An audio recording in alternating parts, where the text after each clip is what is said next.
Today's guest is a very special person for me, Ghazal. We worked together for 4 months in a dental office, and right now she is currently a dental student in the Rutgers School of Dental Medicine. Ghazal, briefly talk about yourself. I know everything, but our listeners need to know that as well. Sure. So my name is Ghazal, as she said. I am originally from Iran, came here in 2020, and lived in California for a year, moved to New York, was there until like last year almost, and then moved to Jersey for school. I worked as a dental assistant since 2021, I guess. So like the whole duration of my undergrad. I found an office that agreed to train me. So in New York, you don't really need a dental assistant certificate to work, and as far as you're trained properly.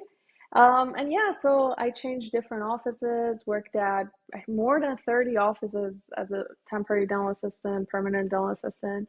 And yeah, while I was going to school at Hunter College, my degree was biology. And here I am at Rutgers now. We started 2 months ago. Okay, how nice. Okay, I want to start from the very beginning, your dental career.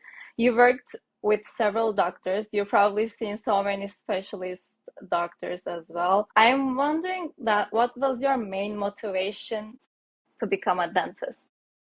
Well, so many things, honestly. Definitely more than 4 years ago, 5 years ago, when I initially started to pursue dentistry. Um, for me, right now, is genuinely more than just teeth. It's more about restoring confidence, bringing confidence to patients, giving them a sense of dignity, and just reaching out to people that are underserved, that don't really have access to proper dental care. And there are like other things that I really like about it. It's a combination of art. It's not as demanding as other healthcare careers, in my opinion. Like you can own your own business, you can still have balance in your life, and you get to choose what procedures you do. You don't necessarily have to work in a hospital setting. So these are like the top things that are really prioritized. You really explained it very well. I have one more question about dental assisting. For foreign dentists, it is essential to have an experience while you are applying to advanced standing programs. Do you think it makes you different from other candidates while you were applying to dental programs? I mean, having a dental assistant experience made a difference. Um, um, so to answer your question, I wasn't trained to be a dentist back in my country. I started fresh from here. I went to undergrad and then went the traditional pre-dental way. So it's definitely gonna have its own differences. I know that international dentists have to go through a different application route, and they have like 2 years of training or 3 years at some schools. But yeah, 100%. Like, I would say in my class right now, we're a class of 96 students. I would say less than 10 people have had any decent experience, but I'm pretty sure no one has had as an extensive experience as I did. Like I worked at a lot of offices, um, and that definitely helped me a lot. But yeah, not that many people have that experience, and I'm sure that that stood out a lot. And yeah, honestly, in my opinion, what was most special in my application was that the fact that I worked at so many different offices with different doctors, and I was able to like explain it well, talk about what I took away from working at each office. So that's definitely playing a role. By the way, I definitely agree with you that it makes a difference because as I observed so far, I haven't worked with so many dentists. I probably worked 8 to 9 offices. So I have right to say it. Dentists who work as a dental assistant before their dental school or undergrad, they are better when it comes to manage people in the office. I'm not talking about patients, but they tend to be more uh, successful in managing their front desk lab works and assistants Because, for instance, if your front desk will get sick, you have to pick up the phones, you have to talk with the insurance companies, and you need to manage all of the lab works. Mhm. Okay, let's talk about a little bit Rutgers. What you learned so far from preclinical classes? So far we've done a bunch of waxing. We are up to molars right now. We did every single tooth up until the molars, and we did the first and second maxillary molars. Only the mandibulars are left. Mhm. So that's the dental anatomy class, and the operative dentistry class, that is the bread and butter of dentistry. We have drilled class one, class five. We did an amalgam last week. And I believe this Monday we're gonna do our first composite filling as well. I don't understand why amalgam filling is still part of dental education. I know, yeah, it's so many limitations, but there are some cases that you can't really use composite, as you may know. Like, I don't know, most of class five fillings are not fillings. Class five caries are going to be under the gingiva. So, I mean, it's going to be really hard to place composite there, but I mean, I guess no patient's gonna want the amalgam, especially in the front teeth. Yeah, sure, if it's in the back teeth, I think it's gonna be a better option if that's the case. But again, that's a question for me too, why they still, but it is what it is. Good. Tell us about the AT because I have no idea about the AT. I've never taken. So maybe people wants to learn how it works. Maybe Um, undergrad students wants to learn. sure. DAT, dental admission test, as far as I know, is required for 99% of dental schools right now. There are some schools that don't require it, but I don't think they're accredited yet. But they have a whole different requirement. They need Casper and other kinds of Hmm. um, materials to test you on. But DAT basically has a part that is natural sciences, has biology, chemistry, general, and organic chemistry, and also has a reading comprehension section, has a quantitative reasoning, which is math, algebra, and perceptual ability, which is like they test your spatial interpretation, if that makes sense. Hmm. Like they place 3D shapes, that's one section of it, and they ask you, how would this shape be if we open it up, or vice Hmm. versa. Ah, I Has remember it. Once you showed me in the computer at work. Yeah, I yeah. remember. It It's was like IQ test. it does look like IQ test. Yeah. Some part of it is like rank which angle is bigger than the other ones. They give you like four angles, you gotta rank them. But in the grand scheme of things, it does come to a lot of use in actual dentistry because you gotta do a lot of comparison. You gotta be able to distinguish small angles like by Hmm. 1 degree, 2 degree difference. So I understand why they test you Actually, on it that. makes sense. Yeah, that's Yeah. true. So, how long it takes to prepare for the exam? Generally what I've heard from others that are native English speaking, usually it takes 3 months or 4 months. Yeah. But for me, it actually took close to 5 months, but not consistently. I spent one summer, not a whole summer, like maybe a month of a summer, just trying to write down notes because that was my style of learning. And then the next summer, where I was actually going to take the exam, I spent the whole 3 months of summer to like study everything, write down my Hmm. notes. And the reason I started early was because I worry a lot. I just wanted to like take it once and get it over with. I didn't want to retake it at any point. So I knew that English is now my first language. Even though my English is good, like I can have conversations easily, but studying in English is a whole different story. Um, but yeah, I mean, I was feeling way more comfortable at the end of my studying period. But for I would say not more than 5 months. So you took the exam while you were in the undergrad program, right? Yeah, you So you gotta did both of take it. them. Yeah, How was while your you're in the GPA? program. My GPA, yeah, well, my GPA, I don't want to, my GPA was 4 up until applying, and then when I got accepted, it did drop to 394. So I Oh. graduated with a 394, but after acceptance. Yeah. Yeah, so it was good for you.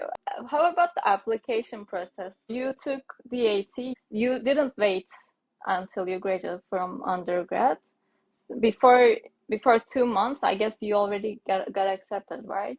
Mhm. From So Rutgers. yeah, the process is if you don't want to take a gap year after graduating undergrad, you should apply the end of your the summer before your junior year. Yes, that's when you apply.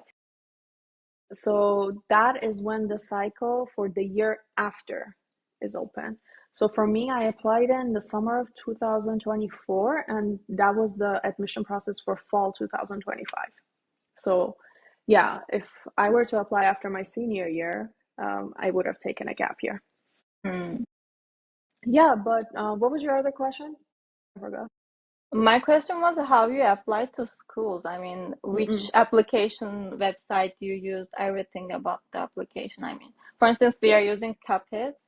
You use Mm-hmm. Cupid No, we as well? don't. We No. use AdSAS, Hmm. and I believe it has a similar platform. It has requirements like you need a personal statement, you need to enter your experiences, and there's like a 600 character description for each experience. You put in licenses and certifications that you've earned. You, Letter of yeah, reference recommendation. letters. Yes, yes, I was gonna get to that. You have an option to upload either one committee letter or Mm-hmm. 4 different letters. And there was one other part. Oh, you got to enter your classes as well, one by one. You just wrote down by your hands, right? And you didn't Um, take any transcripts from your school for it. so I still ordered an official transcript to be sent. It's actually a requirement, but you would have to still manually enter it in the system for them, even Hmm. though they are going to have your transcript. They do have a service that you pay for them, I believe, close to $80 that they're going to enter it for you. But I haven't heard good reviews about it. I've heard that there were so many errors in it, Hmm. and usually they delay it. That's what I've heard. So yeah, that's why I decided just to enter it myself. You know what I did? I ordered the official transcript to come to my own email so that I would just enter whatever I see on that. Hmm.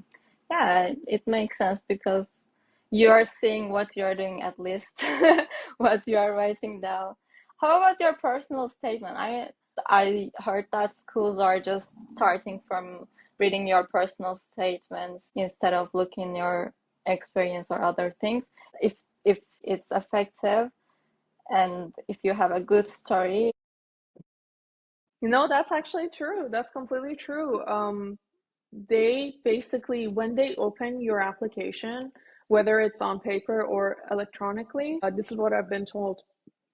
They're just gonna see a few things. One of them is your DAT score, the other is the GPA, name, of course, and the other one is your personal statement. And only few of your experiences that you pin them yourself. Like they tell you to pick your top 6 experiences. So they're gonna see that personal statement and those DAT and GPA stuff.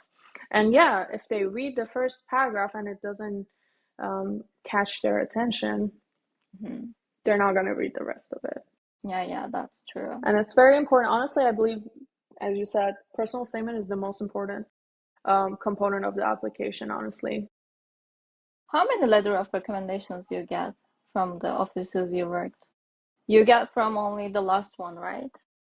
I actually didn't get a letter from them Really? because by the time I was working there, I've submitted my application. I had all the Ah, letters and yeah, everything. that's right. So my school, my undergrad, offered a committee letter, and like for that process, you had to do so many things. Then there were so many different requirements, but I submitted a committee letter, and my school required us to have so many letters in it. Like I had a letter from dentist, from a dental office manager that I used to work at another office. I had a letter from my research supervisor, so many professors. volunteer, supervisor, just every Yeah, single thing that I've done. volunteering experience. How about Yeah. volunteering experience? We forgot to talk about it. No, yeah, sure. So, it's not like a recipe that if everyone follows it, they're gonna be successful. You gotta do the things that you're genuinely passionate about because you should be able to talk about them on your personal statement and on at the interview when you get asked. Because, for example, let's say I go and volunteer at Red Cross and I'm not really passionate about it. I'm just going there because everyone else goes there. If they ask me, it's definitely going to come through that I just did this to check a box off. So, yeah, make sure that you don't volunteer just because of that.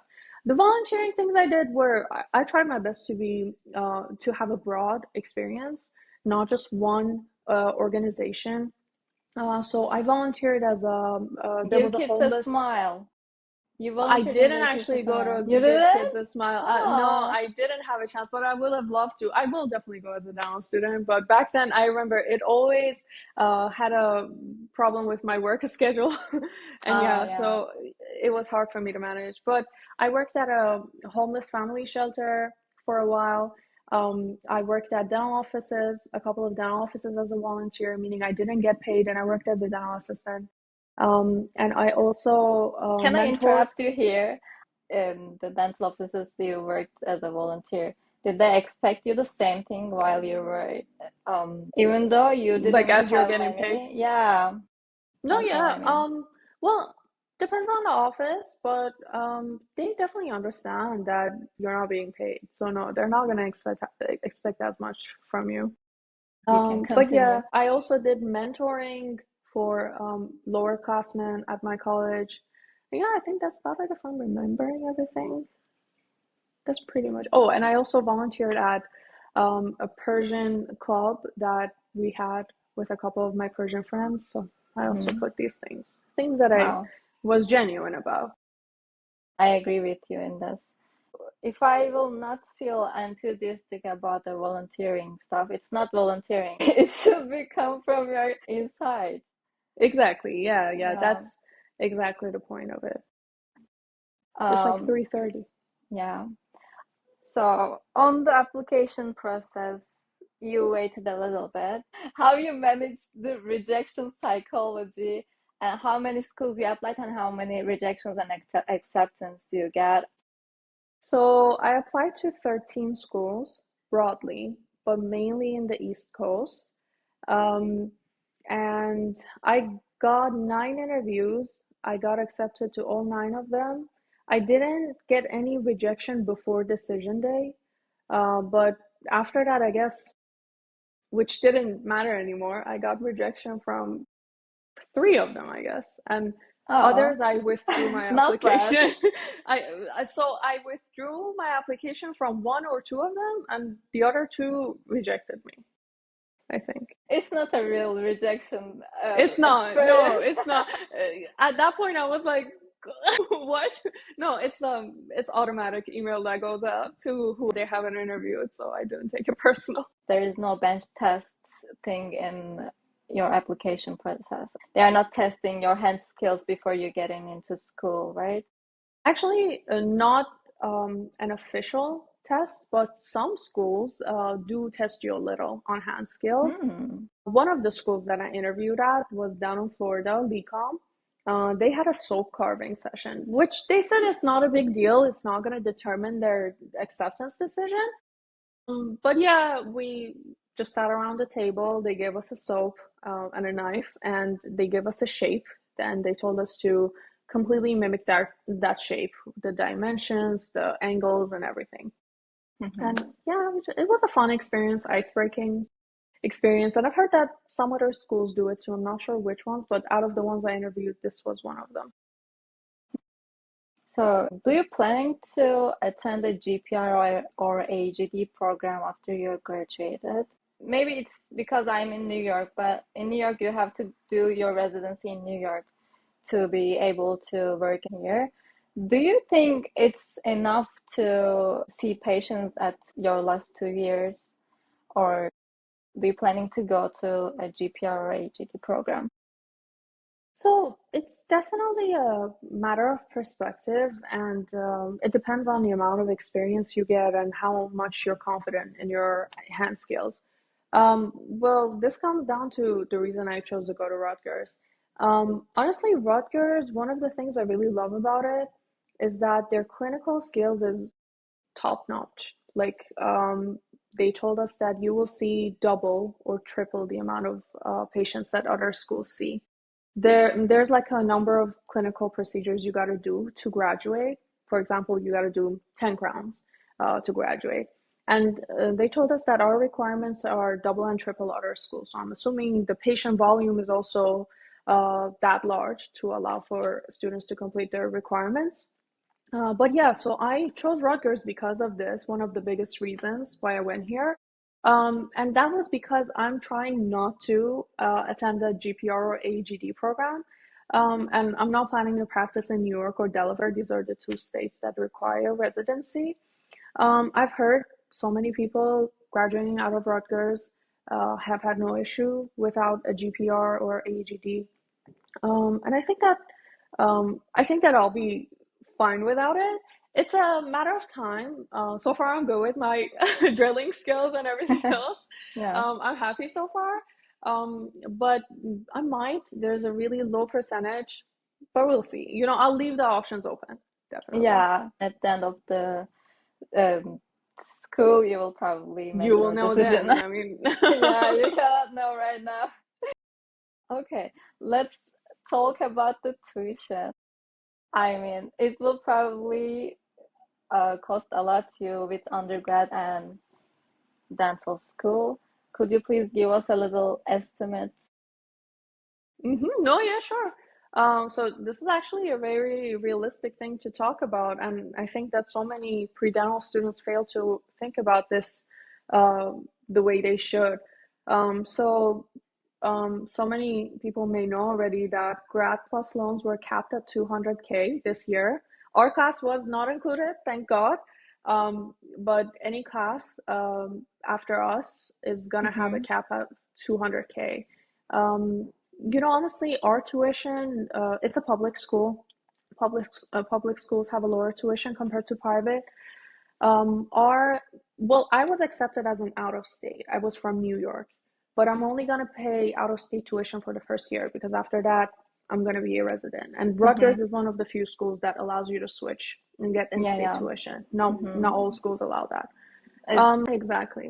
So, first year, and my situation is a little different because I moved to New Jersey in November of 2024. So, in a month, I'm going to be considered a resident. So, I basically only pay out of state tuition for half of the first year. Half of the first year, I'm going to pay in state tuition. And they allow for that change, luckily. yeah, But luckily. luckily, it's gonna save me like 25K something. Yeah. But just to give you general outline, out of state tuition, just the tuition, not including fees, is how much is it? It's like around 100K just for tuition, and the fees for first year was 15K. The fees are gonna differ each year, but in-state tuition is around 70, and fees are gonna be the same. End of it, it's gonna, for me, I'm just taking out tuition and fees, not cost of living. This does not include cost of living, so that's Oh, depending it on doesn't you. include. You got to Okay. see how much you're gonna spend. Like it's gonna be rent, if you're gonna stay on campus and everything else. You gotta consider those costs as well. But for me, it's gonna be around 320 before interest. Hmm. But again, this is going to vary, but just the tuition is going to be that amount. And I'm just going to talk about private schools too, because, well, some states don't have schools. I know that some people decide to go to private schools. Tuition is going to be around more than 100K for them. Most of private schools are going to end up being 120K each year. So it's very important to do the math on that. Consider the interest. Interest right now, interest rate is at 8 and 9%. 8% for unsubsidized loans and 9% for grad plus. So you gotta have a plan about how you're gonna pay this back, because it's gonna add up quickly. Hmm. So you had a green card, right? I had a green card when I applied, Okay. yes. You were able to take FAFSA. You are filling some documents and you're sending to the FAFSA, right? It works like this. So, I don't think you have to submit any documents to FAFSA. It's going to be the same process for FAFSA that you apply for undergrad. You just fill out a form on their website. They ask about your information, and they are going to transfer your tax information from IRS directly, so you don't have to send them any documents. And they're going to Mm-hmm. determine your eligibility. Mm-hmm. For me, since I filled my taxes independently when I was an undergrad, and I worked part time, my income wasn't that high, so I always got the maximum amount of FAFSA. And after that, after undergrad, I still filled out the FAFSA the same way that I did for undergrad. And since they knew that the grants are not going to cover the full tuition, they just offered me loans, unsubsidized loans and grad plus loans. And yeah, that's basically how it's going to work out. They're going to send the info to your financial aid office and they're going to work it out with you about I it. I guess I ask everything. I mean, I even asked your GPA. You even asked my GPA. I'm surprised you didn't ask my DAT score. Oh yeah, you're right. What was your DAT score? If Put you it want to say it. No. in when it was an old grading system. It's not going to Hmm. be useful for them now. I guess. But they can convert. They can convert how it's going to be with the new grading. Yeah, the universities are just looking the AT score, right? Not your, I mean, for instance, in the exam, they are not taking first 5,000 students or first 2,000 students. They don't have any criteria about how many people get the exam and which percentage you are in that people. They are just looking at the grade, right? Just the grade. Yeah, yeah. Hmm. Um, Schools have like an average and a minimum for each section. Like Rutgers average is usually the DAT average is a 22 out of 30. They are gonna accept higher than that, they're gonna accept lower than that, but it's normally not gonna go outside of a range of two plus and two less. But yeah, but there are some schools like Harvard, Columbia that their average is like a 25. Hmm. But oh, before you get to this, we didn't talk about dental assisting experience much. Yeah. Okay, let's talk about it. We need to talk about it. So, describe your dance assisting experience. Yeah. I'm gonna be honest, it's harder as a student. As a full-time student, it's harder because each semester your schedule's changing. You just have to work that out with the office. A lot of the offices I worked at were in corporate offices, were in big offices that had so many dental assistants. So it was me and maybe one or two other assistants. So if I were to change my schedule, they had to kind of change all their schedule. And I mean, I understand. I don't determine how everyone else's schedule is gonna be. So yeah, that ended up in me having to change offices a lot, because, well, I had to cover for my expenses. If I'm missing out a day because they can't fit me in, I'm gonna have to change the office, unfortunately, even though I didn't want to. Yeah, so that's like one downside about it.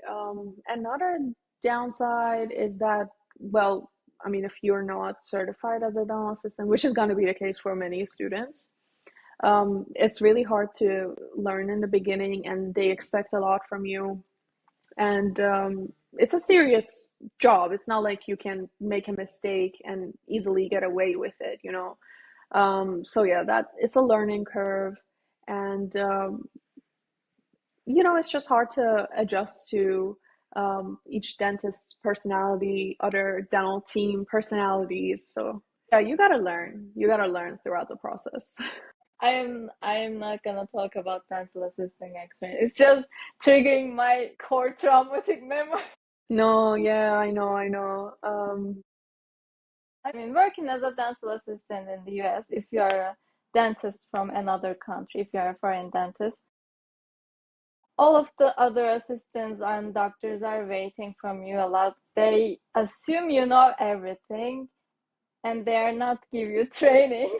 Yeah, yeah, no, that's a So part that's you have lacking. no chance to do anything wrong, as you said, because you need to be perfect. It's a Yeah, perfectionist job. What else I can say? it's okay. It's okay. It's okay. At least we learned so many things. And you worked with multi special practice, multi practice offices, and you see so many things. And you can, if in the future, if you decided to be a specialist, you know very well at least what you are not gonna choose, probably Exactly. what you are not gonna choose, Ghazal. I'm actually not planning to specialize at all. As a general dentist, you can technically do everything. Yeah, Depends on your skills, but nowadays you can get Botox certification, Invisalign certification. You can implant get certification, training fellowship in implants. You can do ortho if you want. I mean, you're not going to do braces, but Invisalign, a lot of general dentists do. yeah. You can do root canals, crowns, full mouth restorations, everything, literally everything. And it depends on the trust that you build with your patient population and how much you trust yourself. Yeah, it's really important. I I mean, mean, it's very patients need to important. trust you. Exactly, exactly. And also, being a specialist for me, what I think, you limit yourself to only one aspect of dentistry. And I want to be able to do broad number of procedures. I want to be able to do everything.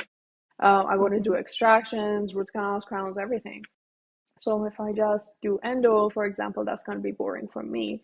But I mean, I respect that a lot of people just like doing one thing and it's up to them. So, in your theoretical classes, do you find it very comprehensive, or you are just find it boring, or what do you think about the theoretical classes? Um, Honestly, I don't know. They're actually really, really interesting.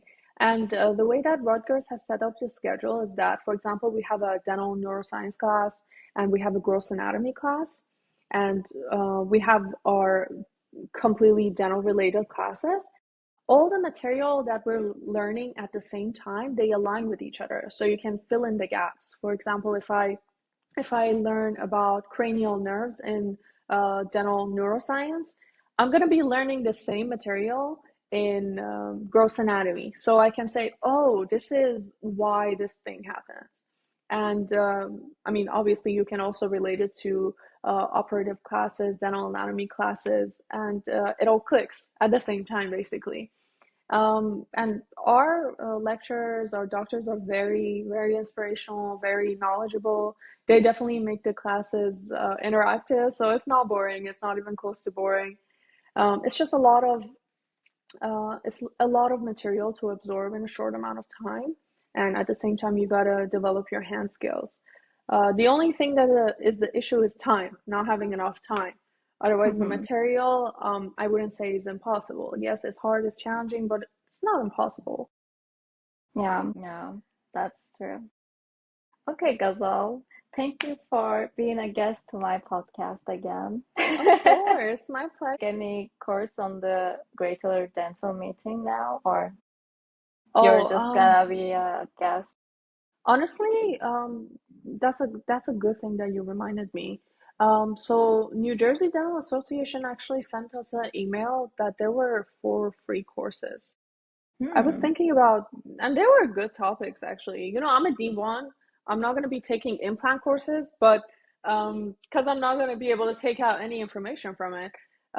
But yeah, I'm going to have to figure out how to redeem those classes. I'm going to want to Okay. take those. Yeah. Send me the information of the free class. Yeah, no, you should once I figure out how to redeem them because I tried Yeah. to register for them and I don't know, they weren't free. I'm gonna have to email them. Yeah, just email them. But Maybe they can I fix almost it. forgot. Yeah. But I've never went to this dental meeting. Every year I sign up for it. I never went. Why? Because of work, right? You didn't No, have I anything. I wasn't working. I was visiting family. Hmm. And my family was in Jersey, so I didn't want to go to New York Okay. I'm gonna stop on a recording. Sunday on a